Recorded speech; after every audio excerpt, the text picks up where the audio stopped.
Excusez-moi, je me pose une question. Est-ce qu'un employeur peut décider de mettre fin au télétravail quand il le souhaite? Venez, nous allons voir ça ensemble.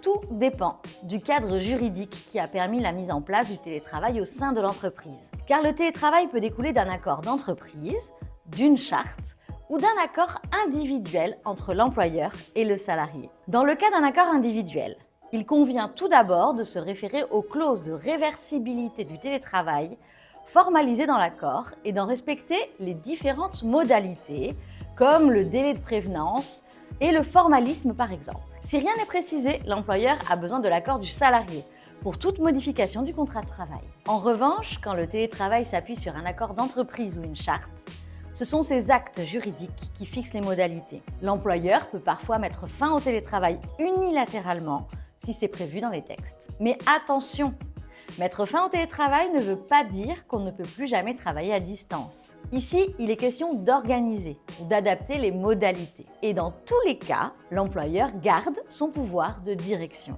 Même si un salarié est en télétravail, il peut demander ponctuellement la présence d'un salarié pour une réunion importante ou un rendez-vous stratégique. Enfin, n'oublions pas le rôle des représentants du personnel. Ils peuvent interpeller l'employeur sur les conditions de travail et signaler un éventuel non-respect des règles en matière de télétravail. Alors, fin du télétravail ou simple réorganisation? La réponse dépend surtout de l'accord qui encadre la situation.